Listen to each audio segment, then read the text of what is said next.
A new poll finds 61% of Americans cut back on groceries in the last several months. A majority of Democrats, Republicans, and independents all saying the same thing.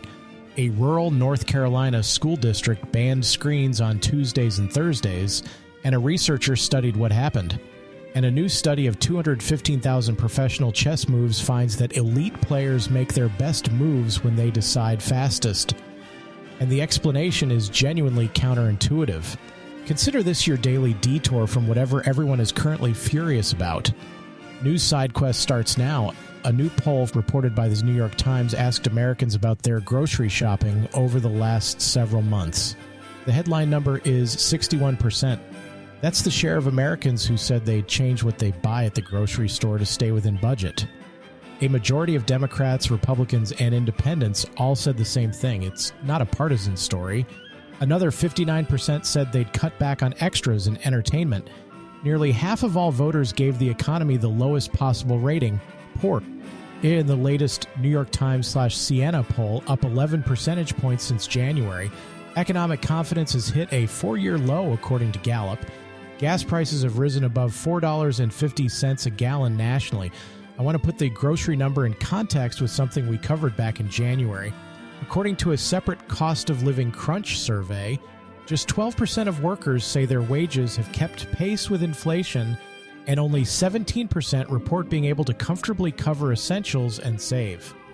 Nearly half, or 49%, that have dipped into savings just to cover basic costs. 60% say they could cover 3 months or less of expenses if they lost their job.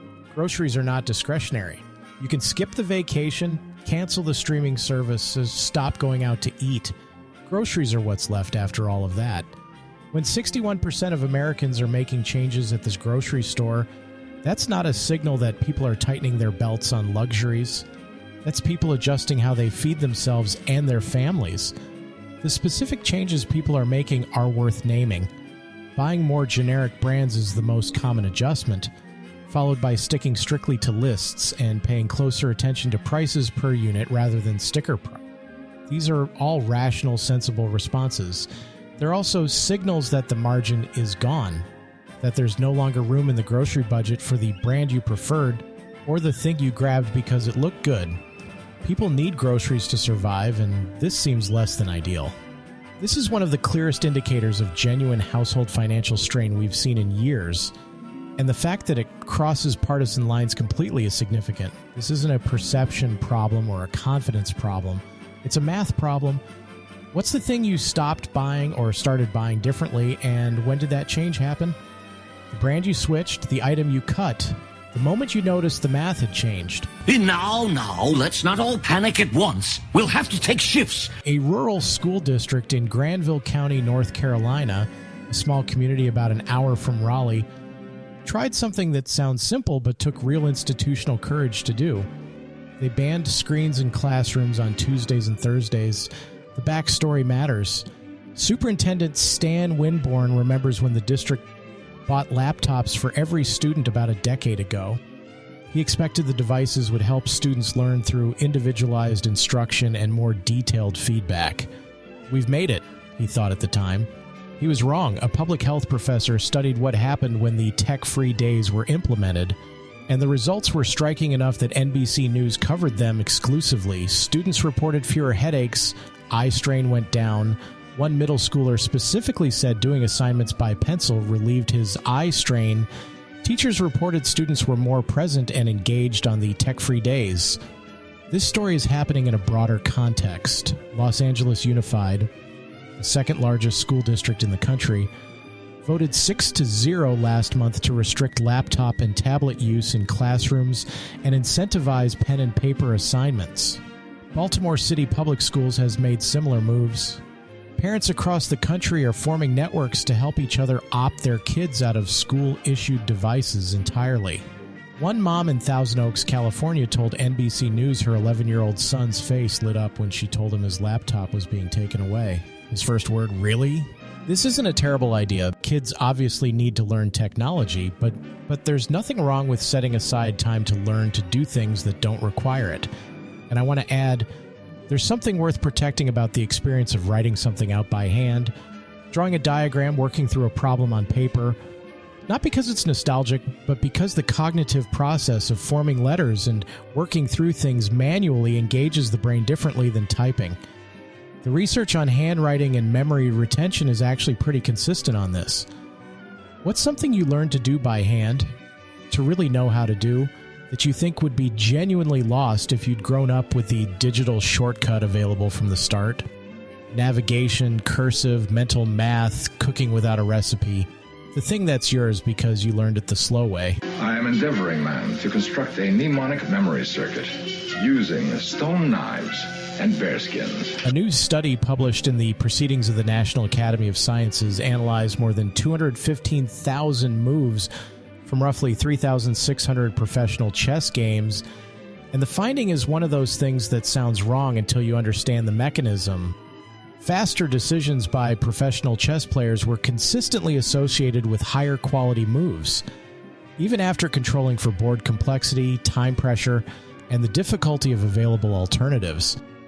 The pattern held across all three formats of competitive chess and grew stronger in faster-paced games, where players rely more on intuition. Now here's the part that makes this interesting rather than just counterintuitive. The researchers aren't saying that going fast is always better.